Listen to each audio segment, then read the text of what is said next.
Iceland. Do you know where the afters is? Can't wait for that to go all over Sean's leg. I know, yeah. Yeah, just we'll hit record. Let's go. Are we in? Are we rolling? Who's starting? Who's starting? Yeah, I was just on the wide. Oh, yeah, wide, fine. Yeah, cool. word. Right, well, wAFF, welcome to the Thanks, office. mate. Good to see you again, go. Yeah, mate. mate. We've seen you in ages. Well, obviously, we know who you are. But Really? I think, maybe after this, maybe we'll find out more. Yeah. But for people at home who don't know, who the fuck are you? I'm just a Jack Black lookalike. I mean, I guess I'm wAFF. I'm originally from Blackpool. I was born in Blackpool. I thought you were from Hull for some No, reason. I got kidnapped by my mum when I was like I was like 11, yeah. I never went to school. My parents divorced. I basically ran away.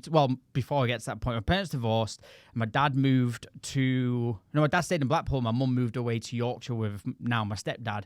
And my dad moved into the centre of Blackpool and became a landlord of like one of the most roughest bars there, like pub. And when I moved there with him, I just ended up becoming friends with like the worst people. We're only like young kids, we're like 10, 11 years old. I was probably younger actually when I first moved there with my dad. And I just got into a really bad crowd. Like we used to fight. I mean, I'm not a fighter at all. I'm soft as Are you shit. not? You look fucking I know solid, I'm fucking mate. solid, mate. But yeah, so like I was just never went to school. I was just so bad behaved. And then I ended up running away to Moss Side, to Manchester, with just a black family. It was just me. I was just a white kid, just in this like crazy place in Manchester. I didn't know any of this. Yeah, I just ran away, and I actually lost my virginity to her when I was 11. So yeah, Wow. and she looks like Carl Cox. So I basically had sex with Carl Cox when I was 11. So hell. fucking great. Awesome. So I ran away, and I was getting in trouble with the police all the time. I was just constantly like just a little shit, and I think my dad he couldn't control me, so he arranged this. Basically, it was like arranged kidnapping. To me, I was getting kidnapped by my mum. So when I came home from Manchester, I was there for like a week. I called my mum and I was crying. I was so young. I was like 10, 11. And I was just like, I was hanging out with this gang in Moss Side. It was so rough and scary. And I was like, what am I actually doing? Like, I need to go home. I called my mum and she was like, where have you been? Like, we're so worried about you. Like, they had no idea where their child's gone for like a week. I came home and she said, right, when you come back, we're taking you to Yorkshire. And I was like, there's no way that's going to happen. Because I was a little shit, I was just mouthing off. And I came home and my mum and my dad and my stepdad were waiting for me in my dad's pub. And they just grabbed hold of me, put me in like a restraining hold and picked me up, all three of them. And my stepdad threw me in the back of my mum's car and just pinned me down. And they just drove me to Yorkshire. Well, how old were you when this happened? 11. Fuck. Yeah, I thought I was 13. Wow. My mum said I was like 11. Anyway, so when she drove me there, my mum's amazing. And now we're like best friends because of all this. As I grew up, became, just the person that I really am. I've always been a nice person. I kind of just, when I was younger, you just get mixed in with certain crowds. of course, It made me just become this little shit. And I'd never think that, knowing who you are now. You'd never think you were a little twat. I used to fight on every night. Used to go out. We used to Honestly. go outside nightclubs for fights to happen, and we'd just jump in. Fuck off. Yeah, Really? Because we was in a gang, Wow. and we were just young kids, but because there were so many of us, and there was also a fight happening, we just used to get a buzz off it because we were younger. It's just, I don't even know how, because I'm the opposite to that. I hate completely. any violence apart from UFC. I absolutely fucking love that. Have you been back there since? I went back once, and all my mates battered me. Yeah, Really? yeah. Fuck. Yeah. So that kind of made me go, actually, what the fuck am I doing? But yeah, so my mum just started a whole new world for me. I had schools, I had friends at my mum's doorstep when I arrived. She just wanted me to really just get to know some good people. And mum lives in a really nice village called Beeford in like East Yorkshire, which is like near York or Beverley or whatever. And I started a whole new life there, and I was like at school. I was getting suspended from school all the time. I think about 11 times I got suspended. I used to be so bad, mate. I stole my mum's car. Me and all my friends played a drinking game and spiked my mum and got her so drunk that we carried her to bed. Yeah, this is how bad I was. Like, yeah, we didn't spike her. Like, we played a drinking game. We emptied one bottle of vodka and filled it with water, so that if we lost this drinking game, we'd drink water. And had another bottle of vodka where if my mum lost, we'd give her vodka. So my mum is such a fun person. She would just always join in if we're having drinking games, and my mum was really good friends with all my friends. And we just got her so smashed and got her to bed, and then we just stole the car. And how old were you when that happened? Like 13 maybe. 14. Fucking hell, man. Yeah, I was just a little shit. Crashed it into a farm, set fire to the car, burnt the farm down and everything. Like a proper little shit. Yeah, I was so bad. So that was kind of like my upbringing, just this little shit. But then I just became, a good person over time. And yeah, that's kind of how things started for me, which is pretty mental. And then after a while, after I left school, became an actual good person finally. So from this, obviously that was 13 when you stole your mum's car. Yeah. What so based on that, what point did you actually get into like making music and producing? So what age were you when you kind of started even messing around with tunes or DJing, or what's that journey look like for you then? So I moved to Hull, and I went to performing arts college because I used to be a trained dancer and actor, but I used to get paid to dance. That's what I used to do before music. I used to be on a dance agency because I was really good at street dancing, but I did ballet, tap, contemporary, just all the type of different styles of dancing. I actually spent years training in it, and acting was always my main thing I always wanted to do. It still is. I really want to go back into acting. But then all of a sudden, my dance teacher took us all out to our first house night. I was into like R&B, and actually I was into R&B, and then I went into like indie and stuff. And then my dance teacher took us to a house night to see Joey Negro in Hull. And yeah, I think that was the first time I tried Ecstasy tablet, and it just blew my mind. I was just like, what the fuck have I been doing all my life? This is what I need to be doing. So I basically quit everything. I quit all my dance agencies and everything to focus on music, but I didn't have a plan to become a DJ.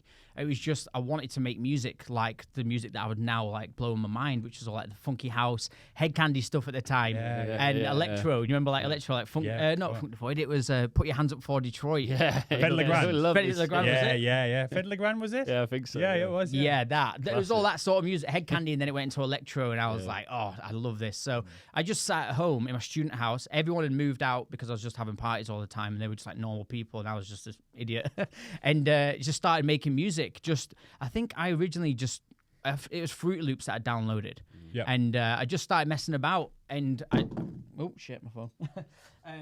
I just started messing around and just became addicted to it. Like, as you probably might have done when you first started, it's just addicting. You just like, you're making your own music, and it was obviously shit back then because I didn't really know what I was doing, but because you're making it, you're just like, wow, as if I was showing all my friends my music. They were probably just humoring me, saying, yeah, it's good, but it wasn't at all. But it just became a real obsession. And then over time, I started to realize, actually, I want to play this out. So I started getting a few gigs in that around Hull, and yeah, it kind of went from there. And I just made music from that point for years. I don't know what year we met each other, but So it was probably like 2000. So it was when, I was going to talk about this actually, it was basically around the time that you released Joe Johnson. Because I remember you headlined Jaunt in Newcastle, and that was a big thing. Like, that was a big deal, have you in Newcastle. So when was Joe Johnson released? 2012? 2012, I think it might have been, 12. Yeah. It was like, 11 years ago, mate. Yeah. Wow. So that was when we met. Yeah, so before that point, I've been making music for years and years since I was 16. Right, okay. And I had so much music, but I just never sent them out. And I was always waiting for that one moment which I felt, I mean, I always loved my music, but I could see the progression and my skills were getting better with production, that I just waited for the right time. And I think when I made Joe Johnson, I was like, do you know what? This is actually a bomb. And all my friends loved it. And whenever I was playing it out in whatever gigs I was getting back then, it was just always that tune. I was like, do you know what? This feels like this is going to actually be a good track. So you actually felt that? Yeah. I mean, I loved all my music at the time, but that was one that really stood out. I was like, okay. And everyone's reaction to that was like, this is the tune. I used to play it to all the Jaunt lads at after parties, and it was like our sort of party tune. All of our friend groups. Yeah. So I met Richie Ahmed at Villa Party in Ibiza, and me and my friends brought some decks over to his villa because they didn't have any, and that's how I got to know him. So he was like my only contact to the music scene, really, was Richie Ahmed. Right, okay. What about your first gig? Do you remember that? Like the first time you ever played? First proper gig as wAFF was at Jaunt before the Martinez Brothers in Newcastle. Yeah, it was. Cosmic Ballroom. I've got a funny story about that. So that's actually when we met, and you probably won't remember this, but I was trying to be a ticket seller for this party called Jaunt. Yeah, I know Jaunt. Yeah, for Chris Blackhall and all those boys, mutual friends, all of ours. And I was trying to sell tickets because, when you start the DJ, I wasn't actually producing at that time, but I knew I wanted to be, when you do your first pill and you're in that zone where you're like, this is what I want to do. Like, I want to be around this. I want to be around these people. It's almost like a very strong community vibe. Yeah. I saw the Jaunt crew and I was like, I fucking want to be one of them, because like you had Rankin and Vance and all these guys. It was so tight, and you just like, you look at it from an outside perspective and go, that's a family, right? It was a family. So I was selling tickets for wAFF. And then Martinez Brothers at John. How did you actually sell I did. there as well? And then anyway, so we went back to an after party, the afters. We went back to the afters. It was I can't remember whose house, some fucking shithole in Heaton. And he walked upstairs with Blackhall. They all think we were just going to catch up, because obviously when wAFF had played, everyone was trying to speak to wAFF. We got back to the afters, and he probably just wanted a minute. And I like followed them upstairs into this room, and they were talking. You and Blackhall were talking for a little bit, and then Blackhall got a call, so he left. And it was just you and me in this room, and you were on the other side of the bed, and I was on the other side of the bed. And then I just like turned around and I was like, yeah, mate, I fucking really love Joe Johnson. Like, I love your tunes. Like, I really like making tunes like you. Like, your production's awesome. You said tonight was fucking mint. And I think you just turned around. I remember it vividly. You just turned around. You were like, cheers, mate. And then just walked out. Did I actually? No, but you weren't being rude. It was just awkward because I kind of followed you in this room. Blackhall had gone. First fanboy. Yeah, and it was quiet. There was not even any music in that room. Oh, right. You were amazing. I can't remember this. No, you were really nice. You were really, really nice. But it was just like, that was the first time we've met. Oh, really? Yeah, I was selling tickets for your party. God, my memory of that exact time is just so vague. Because I met all the Jaunt guys in Ibiza. Okay. They had that house. I don't know if you ever went to it. That was 2011, I believe. Something like that, yeah. We had this big house. It was all the Jaunt lot living there. And then I met them all. And then we started playing Jaunt at Savannah's. And it was just Savannah's parties, yeah. Yeah. So it was just like you said, it was like a proper family with them. It was. And it was just such a good... I just loved them all. Still do. Like, they're still really good friends. But yeah, that introduced me to them, and then played at Jaunt. That was pretty much my first ever gig, was playing before Martinez Brothers. And then I would say after that, my next... Because I released Joe Johnson, and I went from literally having no job, no income at all, living on Salty, who's one of our friends. On a couch. Living on his couch, just making music all the time. And then I gave Joe Johnson to Richie Ahmed, and then he passed it to Jamie Jones, and told me that Jamie really liked it. So at the time, I had a choice between signing it to Left Room for Matt Tolfrey or to Jamie Jones. And I think Left Room wanted to do it on just digital, but I knew Hot Creations did vinyl, and it was like my first release. I really wanted vinyl. So that kind of swayed me into Hot Creations. At the time, I wasn't like into Hot Creations because they were doing more like, not disco, but more like droney bass line. Remember like Art Department, like With or Without You? Deep house. Deep house. And I was into Yeah. proper big room rolling tech house. So it wasn't the thing that I was aiming for, but I knew Jamie was huge and I was a fan of his. And then I was like, do you know what? Maybe that's a better option. And then literally I went to DC10 with all the Jaunt lot. We all got a villa. And this was the first thing that made me realize, oh shit, like something's actually happening. I was there for that. Was you there as well? Because you were played. I'm sure you. Not played, when I played. Not that time. No. It was 2012.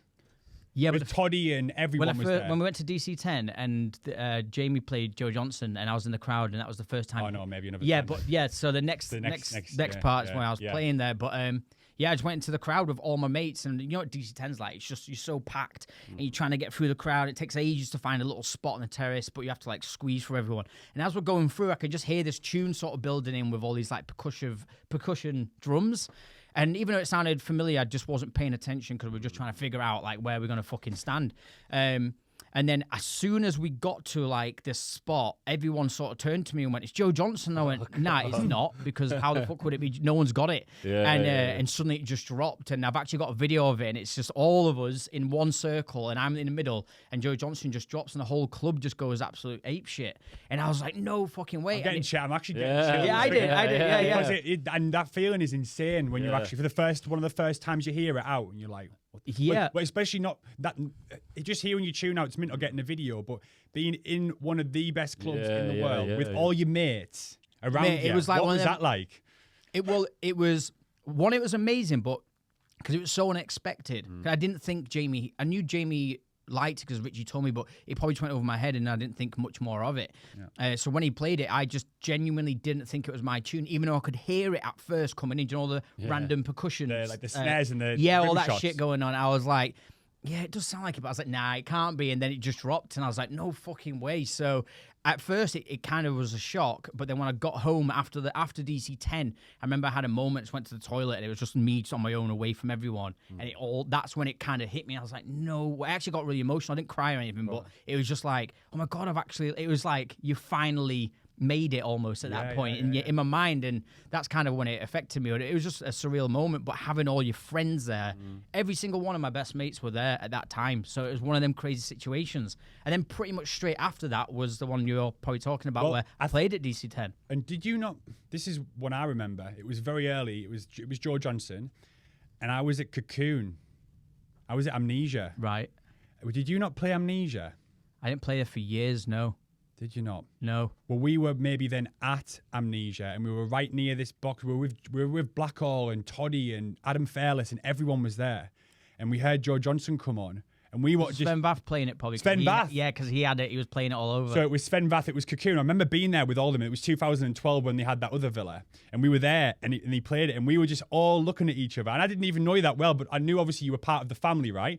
And everyone was just seeing all those people so happy for their friend was just such a special moment. And I didn't even know I didn't know him very well, but I knew all those guys, and they were just all buzzing, high fiving, cuddling, like, this is fucking awesome. Sick. Yeah, I didn't even know that story. That's nice. Yeah, it was awesome. But I know we talked about Joe Johnson for like 15 minutes. Yeah, but what a significant part of your career that was, though. You know. Well, yeah, because like my actual first ever gig outside of like things like Jaunt or when it's my friend's party was actually playing before Green Velvet and Jamie Jones at DC10.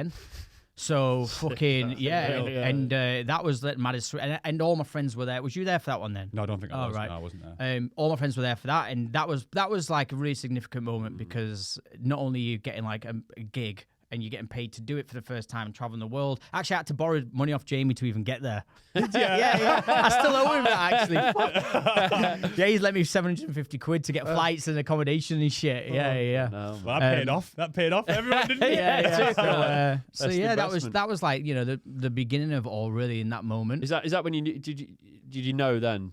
You know, I was always super confident when I was little. Like now, I've got way less confidence than I used to have when I was like in my early 20s. I was just like in my head, I just thought, you know, I'm the best. Not the best in a cocky way, but you just believe in yourself so much. Like you just believe that you're gonna. I've always had that feeling that I was gonna do well. I seem to sort of manage to do what I'm so useless with life in general. Like I'm so unorganized and fucking all over the shop. But I feel like whenever I put some time into anything creative, it kind of always works. So I was confident, but yeah, I think that moment was just like as if I'm playing DC10 before Jamie, and I remember I went up to Jamie afterwards. I was like, so what do you? Because I made all the music for that set. I spent the whole week in the villa. Oh, did you? Yeah, the whole set was all brand new music. Maybe 1 or 2 or 3 tracks that just weren't, but the rest of it is what I made in that. Do you remember the tune Groover that I released on? Yeah, I was going to talk about it later on. Yeah, that, Groover and Freaks. I made all that just a few nights before to play at DC10. So that's what I was like back then. And I remember afterwards I went to Jamie and I was like, so what did you think? And he was like, to be honest, mate, I don't fucking know how to play after this. I don't know what to do. And I was like, oh, shit. Piss off. Is that what he said? Because I was playing way harder than what they were at that time. Of course, because it was that deep. Yeah, I was just banging out fucking like, just like rolling just big room for tech house. And I was just this new young kid. So they would probably think, I don't know what they thought I was going to play, but I was just playing like, you know, I used to look up to Locadice, Ricardo Villalobos, Luciano, like they were like Marco Cola, they were like my people to go to for like inspiration and sound. So I just wanted that big room rolling tribal tech house. So when I played before Jamie, he was probably thinking it might have been a bit more of a warm up, which I struggled with. I used to always have so many conversations because they always used to pull me and be like, you can't keep playing that hard early. So we were quite annoyed by the fact that you weren't warming up properly. Probably, I don't know if he was annoyed, but he definitely played like a main room closing set first on. Do you know what I mean? Gotta be done, I suppose, but you made an impact, right? So that's a tough one. So if you've got an opportunity like that, to think about, you've been given this opportunity to play probably one of the best parties in the world with some of the best DJs in the world. Right? Yeah, you're going to play all your You've got one shot, do not miss a chance to blow. Do you know what I mean? So let's fucking do this. Or do you respect the warm-up slot and then not really have much of an impact? Because clearly you made an impact on Jamie. See, this is what I've always thought was, I've got this one opportunity to really impress people so that I stand out. So I would always go in with that mindset. Yeah. And it did take me a good few years to really start to understand. I was a shit DJ, really. I would bang out just banging tunes, but I wouldn't really know how to, like, I would just have this one sound, which was banging tech house, big room. And it took me a long time. Like now I can play everything. I play all styles, minimal house, deep house, Slipknot, no. But like now I feel like I can DJ properly. I can do what I need to do for whatever environment it is. I sometimes actually actually love doing warm-up sets. I rarely do them now, but if you ever get a moment to do it, I enjoy it now. But I never knew how to do that before, and exactly what you were saying, I just used to think, right, I'm going to smash fuck out of it because that's what I want to do.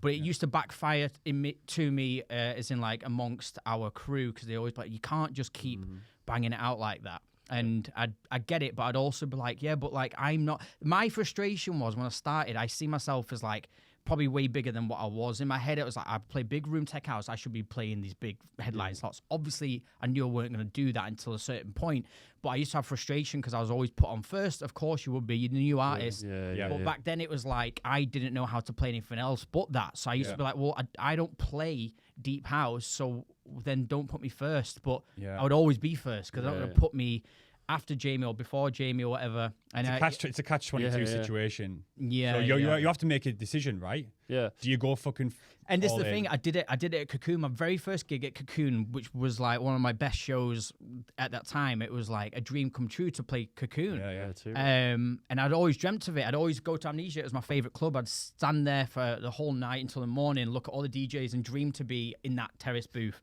And I got to play Cocoon. It wasn't on the terrace, unfortunately, but I still was like made up. I was playing Cocoon. I had all my friends there, Toddy and everyone. Yeah. And I was playing before Adam Bayer, and I wasn't the first, I was like the second on, 2 hours before Adam Bayer, but he pulled out at some point, so he cancelled. So they actually gave me an extra hour, so I had 3 hours before Joris Vaughan. And I just played rolling big room tech house with a little bit, because back then I used to play a little bit of techno as well. So it was just like a mix of it all. But I was like, I'm playing Cocoon before Adam Bayer. Like, fucking course I can play a bit harder. Yeah. But the feedback I got from that, everyone came to me and was like, oh my God, like the terrace is dead. Like, this is amazing. I had all the guys from Cocoon loving it. And I actually went to the toilet afterwards. Again, it always happens in the toilet. But I actually genuinely nearly cried because it was like, I'd reached this like milestone in my career. I played Cocoon and I did such a good job. I knew I did such a good job. The whole room was packed and you could just feel it, which, you know, you've done a really good show. Yeah. And then they told me that they didn't want to book me again because I played too hard. No way. Yeah. So you thought that was like I was perfect like, performance. I fucking smashed Everyone it. come in. Everyone loved it. I had even some of the guys from Cocoon come over and tell me, like, this is amazing. This room's completely packed. The terrace is actually dead. I don't know who was playing in there at the time, but they were like much bigger artists than me. And the whole room was packed, and it was just one of them moments, you know, you have it quite often in your career, but it was Cocoon, and it was like a thing that I could just tick off. So it was an emotional, like, special moment for me. And I was like, I smashed it. And then thinking, you know, this is going to be me playing for Cocoon.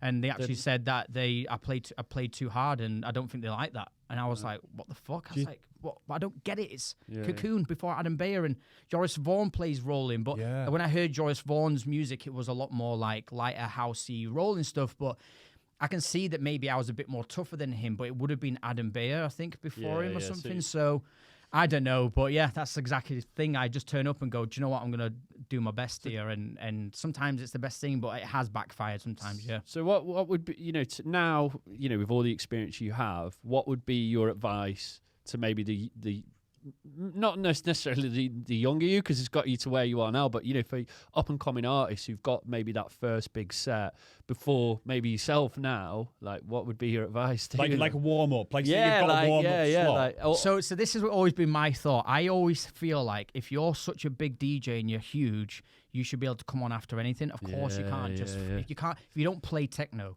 don't put a banging techno artist before you. Yeah. But like, if I had, say, one of my artists from a label come and play at my nature events, which I'm going to be doing down the road, but if they came and they played before me and they absolutely smashed it, I'd be buzzing because I know that I could continue after that in my own way. So I've always had a bit of a thing with that, where I've always been told, like, you know, people might find it difficult to come on after me, but I get it now because people have different styles, and I have changed mine. But my advice was just fucking do you. I'll be honest, I wouldn't want to go on after you, mate, because I've seen how you play it, and you fucking smash it out. Yeah. And we play, like, maybe not now, but we used to play similar music. I would have fucking hated to go on after you because that energy that you bring. I think that's what it is. I was going to say. I think it's. But isn't that the whole point? I think you're a headliner now, wAFF.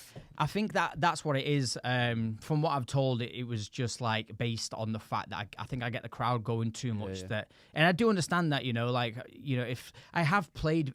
To be fair, I understand it because I've played after DJs that, for example, you might go to a certain part of the world and they might have a real loved artist from that that city or Yeah, that yeah, yeah. town, Yeah. and everyone goes absolutely apeshit for them, and they play a certain sound of music that I don't play, and you come on after them, and you notice that maybe they're not as hyperactive because they've just gone apeshit for this person. So Yeah. I do get it. I do get it. So I understand where they come from, but yeah, it's just been one of them things that, you know, you do your thing, you try and impress, and 99% of the time it's worthwhile doing, but sometimes it does kind of like backfire a bit. Piss people off. Speaking about nature, because your label, how's all that going? Like it's actually doing so much better than I thought it would. When did you launch it?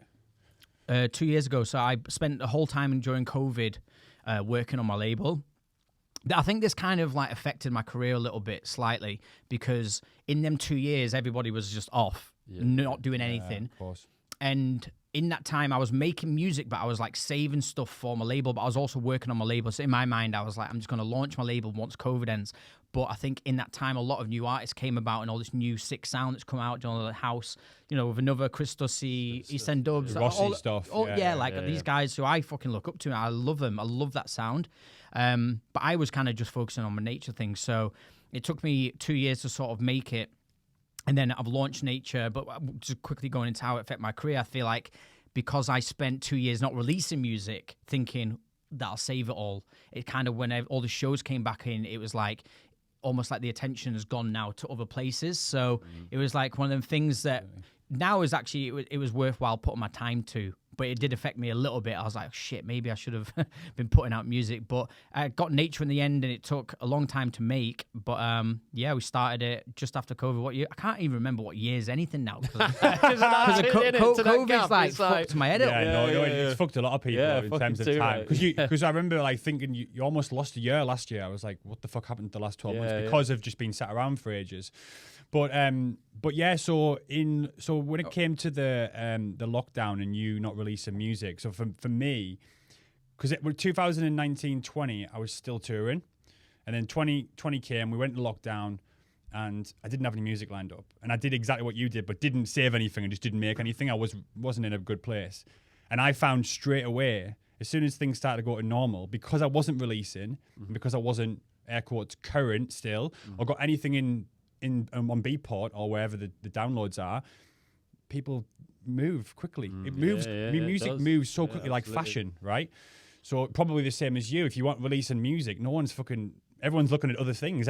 Whoever's putting music out is getting the attention. Yeah, of course, and that's how it works. And my life's been a constant challenge with everything. I get so many lessons, have to deal with so many different things and aspects of everything. So, like, and I understand it, and I'm actually grateful for certain things like that because it keeps you motivated. It gives you a kick in the arse. It's like, you know, you've got to still go at it and understand the industry a bit better. You know, you can't just sit about. And because once I released Joe Johnson and Ibiza was my next release, I literally didn't release music for like a full year after that. Because in my head, I was like, fuck it, I made it. Yeah. But then after a year, I realized that because I was selling out clubs, then suddenly you wasn't. And you're like, what's actually happening? It's because you're not actually you need to feed the market to get something back. Well, Joe Johnson and Ibiza were fucking huge, and that's probably I don't blame you for having that because I released some tunes undefected, and I was like, I had that same feeling. It went massive. I was getting booked all over the place. I was like, I've made it, and then I didn't put anything out for like a year, and then I stopped getting booked, and I was like, why the fuck's that? But it's because it's because you're just not keep the heat market, on. Yeah. And but that's just because I just got so carried away with the parties, the lifestyle, drugs, everything was just like, oh my god, I'm hanging out with this person, that person. We're doing these villa parties. I'm in Ibiza. It was just like I remember looking at your like you put your timetable up for the summer. I remember you putting the posts up like and just going like, how the fuck is he doing all them shows? In terms of the traveling. This is even before I was touring like that, but I never, at my highest point in terms of my career, I never toured like you did. Even probably now, you still probably fucking, how many gigs you got a year? Well, how many shows you do in a year, roughly? Well, I do like 14 a month, something like that. How do you recover from them? Like, what do you have like a route? I see you got the Whoop on. We were just talking about. Yeah. Oh yeah, how's that going? Well, I just use it for, I use it mainly for my sleep. Yeah, that's what I was saying. I love going to the gym. I go probably like 3-4 times a week at the most, and that's if I can get into a routine. I love going to the gym, but I'm just not as proactive as fucking you guys. You guys are absolutely ripped to shreds, especially the pictures I've seen of you recently. Like that takes a lot of time and dedication, but I'm not on that side of it. I just enjoy going. So for me, it's not like I don't use that for workouts. Yeah, just to sleep. That's what we were talking about. Just to sleep. Yeah. But you've got to think as well, wAFF. You're doing 14 shows a month. Yeah, you're not doing doing any shows. Well, Oh, that's a good point. I only really go to the gym when I've got time off, which I've been off now for 6 weeks because my ears got completely fucked. Which we can talk about in a moment. I wanted to talk about that because go on. There's a lot, but anyway, So recovery is fucking just not even possible, really. I don't think. I personally really struggle with this lifestyle. I've always struggled. I've had anxiety since I was 18. I've dealt with it, so it doesn't like affect me in my life. I can still do everything, but I always suffer from anxiety. I have social anxiety, which is mad. Like being around loads of people, like you two sound. I'm always this is the thing. I'm always fine in any situation, but I just feel uncomfortable by putting myself into environments with many people, Even if you know them. No, I mean, I get social anxiety with my friends, but not like to a point. It's just like, I don't know what it is. I never used to. I mean, I've always had anxiety, so I probably have. But I think what's happened with me is that traveling and playing so fucking much has got me to a point now that I'm so exhausted from everything that, like, right now I'm in a point, and we can go into that at some point, but now I'm at the point where I am the healthiest I've probably ever been. Amazing. My drug intake is literally barely even there. I only ever drink, obviously I'm having a beer now. It's not even a beer, it's cider, but that's probably because I was just anxious coming here and just speaking. Do you know what I mean? It was like, I told you I had a strong coffee anyway. Yeah. So I'd probably been sat going, absolutely. Yeah, what? Is everyone all right today? Or fucking what? Battered on coffee. Yeah, so, but like for me, just like I struggle with the lifestyle, and that's why I don't actually enjoy. That's a new word, guys. I don't really enjoy the feeling of being drunk. So for me, like, I can have a drink or two and then that's kind of cut off, unless it's tequila when I'm playing, because you know it's like you have a fucking 1,000 shots when you're playing. You go in and I'll be like, can I have a shot? And I have 1 or 2 shots. They always have to be full to the top though. Yeah. If they give me half, I'm like, just fill it up to the top. I have 2 and then I'm good. But then you're playing and someone taps you on the shoulder, it's the promoter or something, and you have another one. Before you know it, you've had 10. So then at that point, that's when I start to go, okay, I need a bump of Coke. Whereas now that's basically all it is. But before, it was to do with the recovery. I just never recovered because I had so many. I had one addiction, which was to ketamine. Which was, I've not done it for a year now. Amazing. Completely stopped. Wicked, mate. Stopped. Well done, it's been about a year, and that was my problem. So I would go to a club, I'd have a drink because I was anxious. I would have bumper Coke because I'd felt too drunk, and I love playing for hours. So, you know, I play for 10 hours sometimes. The longest set I've done is 50 hours. I did it back to back with Yaya in Venezuela. Oh, okay. 50 hours? 50 hours. 25 hours non-stop at one stage. Afterwards, from doing that for fucking so long, I had the worst rashes here, and then we moved the decks inside and carried on for another 25. So that's long. Wow. So, like, doing stuff like that, and, like, I've got a set record, and... that's a lot. It's a lot of fucking... How can you stop? You've got loads of these Venezuelan chicas all around and all. Baby, don't stop! You're like, oh, fucking all right. It's like, how can you fucking stop? Arms red roll. Yeah, I'm just like, fucking all right. Fucking carpet burn on your armpit. Yeah. Fucking hell, please let me stop. Yeah, they don't stop over in South America. It's nuts. But yeah, so like, you know, I personally feel like I need things to keep me going anyway. Yeah. And I'm not a big drinker. I hate the feeling of being drunk. So I basically... I've been struggling for years to deal with the lifestyle. Recovery is almost impossible because you play 3-4 times a week, come home for like a day or two. Counting the day home, 1 day home is you flying home, traveling back to your house and being knackered, and then you might have 2 days and then you fly again. So 2 days, when I was younger, I would be probably sound. Now it takes me, if I drink for one night, besides not sleeping, besides all the other shit, just drinking, I'll be fucked for about 2 days. I just feel like shit. Because travelling's exhausting as well, just on its own. I think just that's what flying people don't, and just being in an airport and just boarding planes and in queues and all that fucking shit. It's just draining. So I have actually made efforts in my life over the past few years with my previous agent and my agent now. Not so much my agent now because I really wanted things to just go like as best they could with my agent, get as many gigs to see how things went. But I have kind of put in place where now I kind of will say no to a lot of stuff. I don't just take everything now. I just go, hang on a minute, I've been playing so much, I need at least a week or 2 off. Like last year I took a whole month off, went to Lake Tahoe, flew my best friend out, took a month off. It was just complete detox, didn't do anything. It was just like the best thing for me. So now I'm like conscious of that because it's important. So yeah, it's just I find it really difficult. It's just a crazy life to be a person who struggles with anxiety and social anxiety, who's also had problems with drugs, which has become great. I'm so grateful for how I've got to this point because there was moments where you're like, fuck, how am I going to stop doing this? How do I... Because I would go away and play shows and come back after a weekend of drinking, doing coke on a weekend, and then coming home, and the first thing I would do would buy a bag of Ket. Yeah.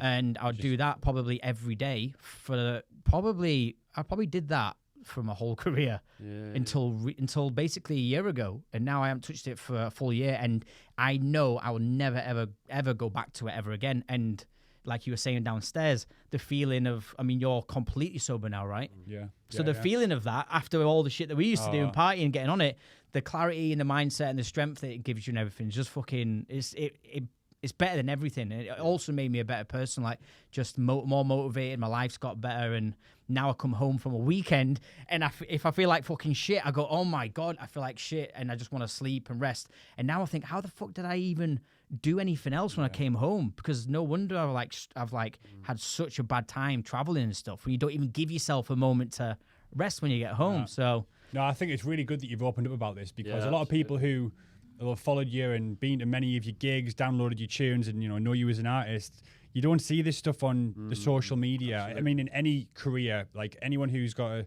a big following will never put this sort of stuff on their socials. Why the fuck would you? You don't talk about these things. Yeah. Anxiety and vulnerability. And, for me, I think it's important. Yeah, absolutely. Right. Yeah. I would always want. That's like I knew coming here. I knew that there would be, I'll speak about everything. Like I'm an open book. Like I don't have anything to hide, and for me, I feel like it's an important thing because I feel like a lot of people, a lot of my our friends, basically, like majority of them are still going through addictions and attachments to all this stuff, and I've become a person to my friends where I now try and help them, look out for them, and like I just feel like that's a thing that I would hope for everybody to be able to go through stuff, but have someone there that can give you advice or help you through stuff. And I would always be open about it because so many kids are going to go into DJing, get wrapped up in the drug scene, because when you first start taking drugs, it's like the best thing that ever happened to you. Eyes There's opened. no fucking negatives to it at all. And that's probably to do with the recovery, though, because when you're younger, when you start doing it, you can get up on a Monday and it's fucking sweet. But then years down the line. Yeah, and it almost seems like 10 years is gone, and then it takes you 3 or 4 days to get over one night. But you've still got that same kind of, let's call it an addiction, or like a routine, that habitual thing of going out doing drugs, because that's just what everyone does, right? All your mates are doing it, you don't want to feel left out. But it massively has an effect on you when you get older. I think it's incredible that you've managed to continue like in the career and not, because especially with Ket, like the party scene, it's like a trigger straight away, isn't it? Yeah. So being able to conquer that's amazing. And the thing is, you can just do that all the fucking time. Yeah. I've never been that much into coke. I like coke when I've had a drink, probably the first line, and the second line I'm fucking petrified forever. Don't talk to anyone. Yeah, it's not my thing, which I'm grateful for. Because that was mine. That was yours. Yeah, that's really why bad. That's why I couldn't do music anymore because my addiction was just so bad. So wow. And that's why hearing you say you're still able to go through like in the industry and leave Ket behind, I think it's incredible. Yeah, I mean, to be fair, I had a pretty traumatic experience where supposedly I had a near-death experience from Ket, and it forced me to stop. It was that traumatic to me that it was so profound because, fucking, I've done it for so long. You don't KO no more because you've just been doing, your tolerance is so high. But I genuinely had this I'm a very spiritual person, so I'm all about energy. I've had experiences with spirits and energies all throughout most of my life, really. So I'm not like a hippie spiritual person, but like in my thoughts and beliefs and how I feel and stuff. Yeah. And I was getting to a point when I was just pushing it. I just knew I was pushing it. I was never giving myself any recovery or any rest. I'd be doing Ket and drugs all the time. And it just got to a point that I genuinely felt like this moment where it was almost like, and just try and imagine this. Imagine if you have your soul, whether you believe it or not, but it felt like my soul, it basically said, fuck you, I'm out of here, and tried to leave. And in that moment, I was looking at myself in the mirror, and I heard a voice basically say, I need to get out, I can't handle this no more, I need to get out. And it fucking scared the life out of me because it was my voice, but I wasn't thinking that. And I was like, whoa, what was that? And then I realized that it was me, and then suddenly it was like, but I am me. And all of a sudden it was this feeling of complete disconnection from myself. So I looked in the mirror and I was in such a panic, washing my hands, just trying to take my mind off it, going, okay, I'm fine. Wow. I looked in the mirror and I genuinely couldn't recognize who I was, even though some part of me knew that it was me, but I was like, I didn't know what me was. So I was like, oh shit, okay, in a total panic here, having like a panic attack on my own during COVID. And I walked into my living room and I just genuinely couldn't recognize what a TV was. It was like, I could see it. I knew it was this thing. A part of me was going, it's a TV, but there was a voice constantly going, where am I? What is this? Like, what am I looking at? And it felt like what was happening was my soul was gone, I'm out. This is it. I'm fucking done with being you. I'm done with being you, basically. I'm leaving. And I was trying to pull it back by trying my hardest to remember everything about me. Couldn't even remember what my mum looked like. It took me so long of thinking about it. I was up for hours, and this was so profound that I was like, I'm not touching it ever again. So I stopped from that point. It's give me chills, that has, mate. Yeah, it was fucking... It's like that was supposed to happen, though. Do you know what I mean? 100%. To be able to carry on. And do you know what the maddest thing is? I fucking asked for that to happen when I got put in a quarantine hotel during COVID, and I flew back from a red zone. They fucking threw me in that prison for 10 days. Oh, really? Did you? And I was in there, and I remember because I am a spiritual person, like, you know, I always like feel like I'm talking to my guides and stuff like that. And I know it might sound stupid, that's just how I am. And No, not at all. and I was like, I just asked, I said, please, can you just do something to get me off this fucking drug? I don't care what it is. I don't want to be in pain. I don't want to be hurt. Just if there's anything that you can do to fucking make me get out of this. And I'm not even joking. That happened afterwards. I wasn't in pain or anything, and it stopped me. So I'm so grateful for it because genuinely felt like, how am I going to get out of it? And because all my mates still do it, mostly. Some friends don't. Yeah, it's hard. I was like, well, how the fuck do I meet my friends and hang out? Now I've been with my friends all the time. They're doing it, and I literally don't have any temptation at all. So so it's like a massive improvement, and grateful for all of it, really. Well done. That's very similar. It's kind of a reoccurring theme, and you were the same. If you don't mind me saying, that you both hit rock, it was like a rock bottom moment, right? Because you had a profound rock bottom moment where you ended up in hospital and all that stuff. And that profound experience was a rock bottom moment, and that was the catalyst for both of you to say, enough is enough. Yeah, and I think that's majority of what people must reach to really realize the issue. And you have a choice at that point. You can fucking continue it, which you're gonna probably lose your life, or something bad's gonna happen, or you make the better choice. Well, because how many times did you? Because for me, I used to say all the time, "Oh, I'm gonna quit. I'm gonna quit." Tomorrow. I never really wanted it enough until that moment happened. I was like, right, okay, I'm gonna quit. And the mad thing is now, like, I never used to. I smoked when I was younger. I smoked 26 a day when I was like, I don't know, 20 or something. I got a chest infection. It caused me to stop. Thank fuck, because smoking's horrendous. But last year when I went to Lake Tahoe, my best friend Gashi, Jay Kermis, who's also doing amazing. He's been sober for 3 years completely. Wow. That's incredible. And he was like probably the most wildest person on drugs ever. He's been sober for 3 years, and he's the only reason why I took him there with me. So I had a sober friend. He's my only sober proper mate. So anyway, he smokes vapes. So I was there, and I was like, I went 3 weeks without even thinking about it. And on the last fucking week, I was like, what is the point with all this shit? Let's try it. Had it. And because I'm a fucking just love anything that gets me fucked up, I was like, I got a nicotine rush, hated it, but then gave it back to him. I was like, should I have a little bit more? And I ended up buying them, and I've not stopped since. I've got a vape in my pocket, and so. I mean, it's better than cat. So. Better than cat. But I realised that I feel like in myself, this is my last challenge this is my last vice. So I feel like that's, once I'm done with that, I don't feel like anything else could come into my life, because I've done everything. And nothing's really been anything close to me apart from Ket, and now doing this all the fucking time. But yeah, I'm glad it's just this and it's not fucking Ket. But I think it's good to have, like, you know, you've got to take it one step at a time. Of course. And I think, you know, coming off such a powerful drug like Ket, there is still quite a gap there, isn't there? So just being able to fill that a little bit. It felt like that. It felt just kind of filled that bit for a moment until I forgot about it. And now it's like I genuinely don't care. So it's amazing. So yeah, sick. The thing that I'm surprised by, not surprised by, but obviously because I know you, is being still wrapped up in that career that you've got with 12, 14 shows a month. So the hardest thing for me was getting to a gig and being in that environment where you're the party guy. I'm Jackie, right? And someone's going to pass me a shot of tequila or the bottle of Patron, and someone's going to give me a key, and like, you're going to be that guy. I could never resist that. Yeah. So how hard do you find it going into that environment, getting in the booth, and then there you are, and everyone's got their hands up, and then that for me was, I was almost, you know, like people call drink like a gateway. Everything's a trigger in that. That's a trigger. Everything was for me. Yeah. So how do you handle that now that you've kind of took that step back? I mean, is it just a complete mindset change, or are you consciously going, I'm not going to do this, or is it like very natural for you now? And are people supporting you as well? That's what I want to know. Like, especially the big people in the industry. You didn't know names, but like, are people supporting your sobriety with, you know, ketamine now as well? I don't think don't think I was close enough to many of them for them to realize anything. Okay, yeah. You just see each other all the time in parties and stuff. Yeah. I would never used to do Ket out. I was more on my own do it. So I wouldn't do it in social situations because I couldn't be asked to talk.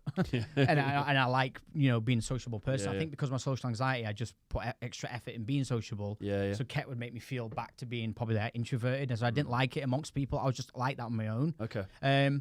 But like all my friends fully support it. Like everyone's like even a lot of my friends, it's given my friends a lot of like motivation to sort of work on themselves sometimes when I talk about it, and I'm really, really there for my friends. I call them all the time, especially some of them that are going through stuff, and like do my best to help them out. So we've all got support around each other, but for me it's more like I struggle still in the club situation because I go to every single club night and party that I play at with the idea I'm not doing anything at all. Always. Sometimes it works out, sometimes it doesn't.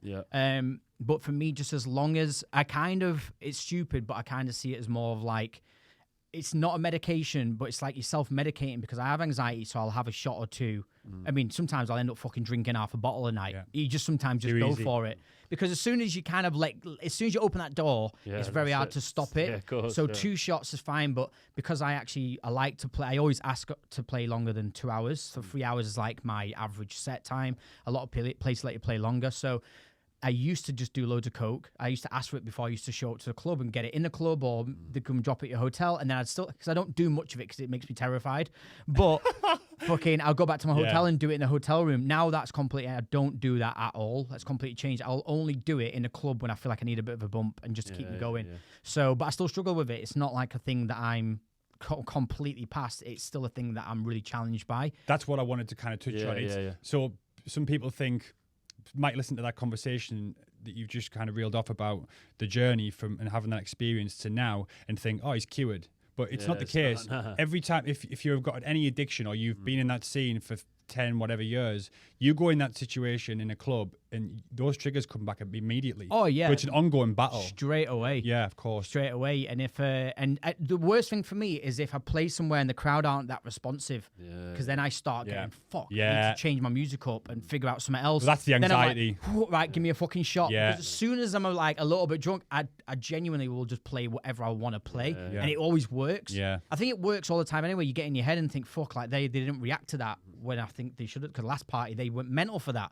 So I need to change things up, and then you go right shots. And I only ever do coke if I've had enough to drink where I'm like, I need a bump. So they're not issues for me. It is an issue as a whole because I would prefer to do I still want to enjoy myself here and there, still want to pick and choose my battles, of course. I'm not someone that I feel like I'm totally ready to be completely teetotal where I don't do anything ever again, because I still enjoy certain moments of it. But like now, I feel like I could. It's just, I feel like playing these shows and going there and being totally sober would be the best thing for me, but it's just so difficult. I know that that was the point. Fucking easier said though. That, absolutely, mate. There's like layers to it. It's I've got rid of the main issue, which is Ket. I smoke vapes, but it's not like that bad, really. I mean, it's a journey as well, isn't it? Yeah, and drinking and stuff for me, I'm still happy to do that here and there. But it's layers. I've got rid of the main part, and I'm working on myself. I'm bettering myself all the time, and it's just I think in time, and obviously the way that I think I'm at a point now where I'm so conscious of it. It's like my age. As soon as I came 30, mate, I'm 34, as soon as I reached 30, I was like, fuck me, everything's just fucked. My body was like knackered. I was struggling with everything, and like the older I'm getting, I'm more and more just like less interested in it. So, well, speaking about getting older, I don't think it's actually to do with your age, but what we mentioned before, we haven't spoke about your lugs. My ears. Your ears. So I don't know whether you actually listened to that voice note I sent you on Instagram. Did you know when I texted you last week and I said, I've sent you a voice note on Instagram. Right. You need to listen to it. Have you listened to it? I don't think I did. Right. Send me voice notes. We're talking on WhatsApp. WhatsApp. Yeah, WhatsApp. But I sent you a voice note because I was just boarding my plane to go from Amsterdam, from ADE, which you weren't at. And I saw this you at the camera, looking at the camera, and it said ears update. And now I know I've been kind of keeping in check with this ongoing problem with your ears. And I was just about to get in the plane, and I was going under because he put update ears or whatever it was in capitals, and I was like, oh, it's fucking bad news. I can't listen to this now. I was really worried about you because obviously you're a friend, and I know how important your ears are as a musician. So I got off the plane, I was waiting for my suitcase, and then I listened to it, and it was like fucking 2 minutes of like all these bad things which you can go on about. But at the end, it's actually like relatively good news, right? It's actually been better news than you I would expected. say it's all been really good news, but it was like disguised as this fucking for awful ages. situation. So do you want to just tell us what happened there? And, Yeah, so I mean, I've been blasting my ears for fucking 15 years, and I always would make music in my headphones. That's what I used to do. I used to have it redlining because I wanted it redlining, so it was just super fucking loud. It was bizarre why I did that.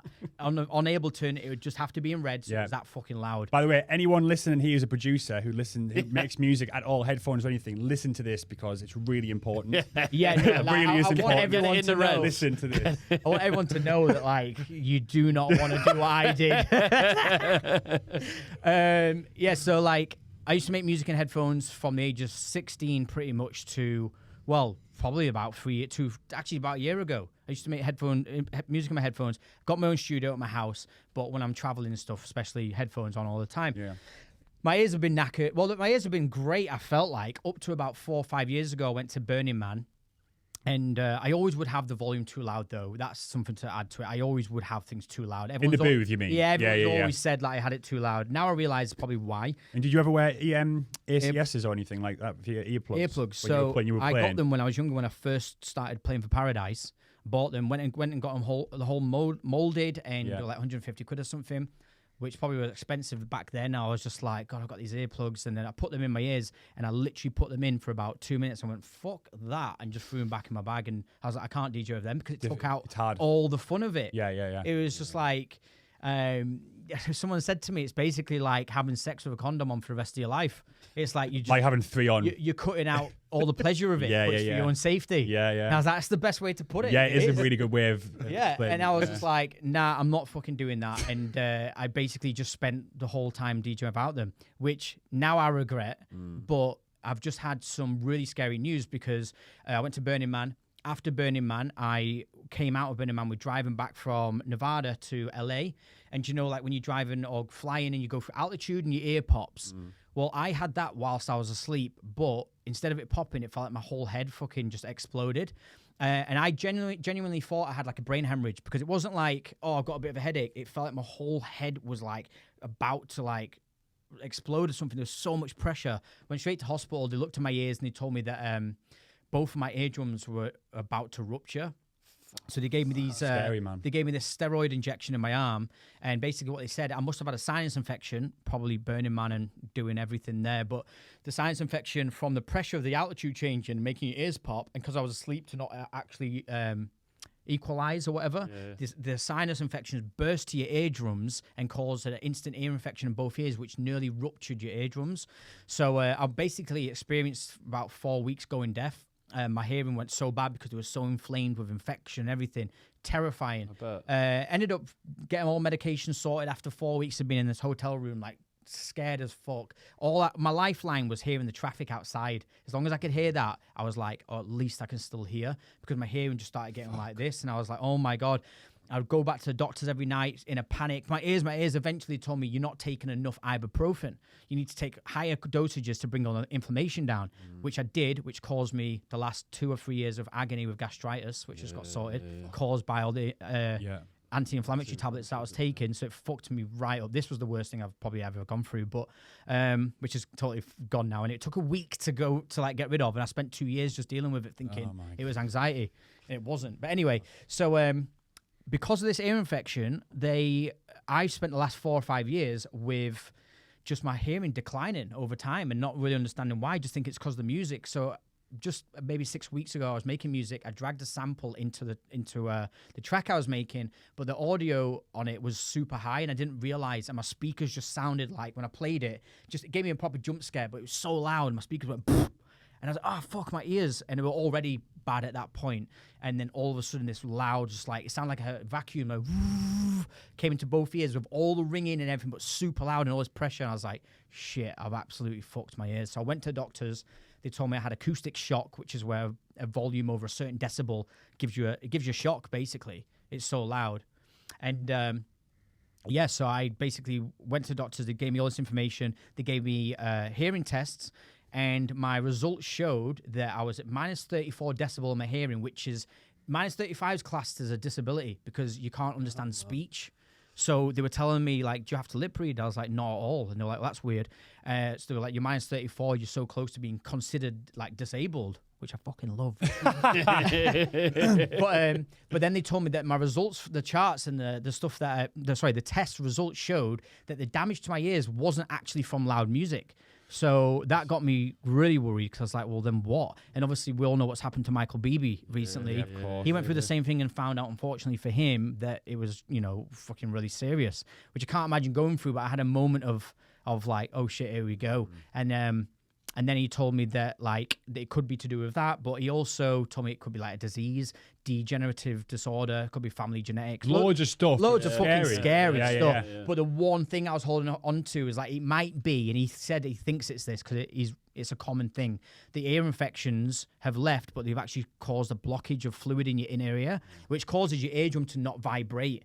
So your eardrum should be obviously vibrating with sound because there's so much fluid. It actually puts pressure on your eardrum, so it doesn't actually vibrate. So you're actually hearing way less sound. And I was like, please let it be that. I went for MRI scans. They scanned my brain and everything. I was like, and then I went back and had another test. They did all these electrodes and put these things in my ear, which is actually one of the most painful things I went through. Turns out my brain's totally fine, which I was like, Well, yes, it's not, but it is. It's not at all, but it is. But it's good news because it wasn't any of that fucking serious None stuff, of which that. I was over the moon about. It was just a fluid. So I've been on this medication for 6 weeks, steroids and all these different tablets I've been Big taking. steroids. You can I'm fucking massive. though, Train aren't I? 4 times a week. Yeah. Solid. But my hearing's now so loud and so much more clarity. Like sounds have clarity to it. And now I could reflect back and go, fuck me, it sounded like I was underwater before. So now it's so clear. And also when I go outside in the traffic, I love it because I can hear it so loud that it makes me feel like my hearing is just so much better. So I went for a test yesterday, did all my tests again to compare, and I've gained 5 decibels more already in 4 weeks. He said that the fact that I'm already gaining that much volume in 4 weeks shows that I've got another 2 months. At the end of 2 months, he said you might have 10 more. And yeah, my MRI scan was good. So basically everything's great. I'm getting my hearing back. I've got clarity on everything. So right now I'm literally feeling the best ever with my ears. I just had to take off 6 weeks of playing because it was just too much of a risk to go and play. But well, what a great way to end on such a good note. Especially that's what I was saying. The voice note I sent you was me saying how fucking happy I was because I watched this video for 2 minutes going, this is awful news, and then it wasn't. So fucking it's been all good news. Well, before we finish, have you got anything to plug? You said you're doing your parties down the road. Is that soon? Or is that going to be? So what a nature event? Yeah. So nature. You don't have to tell us yet if it's no. So we haven't got a date planned because basically something that I can't. It's something that I don't know what's going to happen yet, but. The scale that I'm going to, not on the size of the club, but the production that I'm getting designed and I'm creating for the club is like, I haven't seen anything like it before. So we're putting a lot of time into getting it right. We'll keep it. It's basically going to just be like a whole immersive experience that you won't hopefully recognize that you're in a club. Wicked. Well, we look forward to that. So we're working on that. That's going to be hopefully something next year that we'll do. Nature's going great. I've got loads of music that, I haven't been able to make music recently for the last few weeks, but I've got a load of music already made, thankfully, and I'm working on new stuff like going ahead.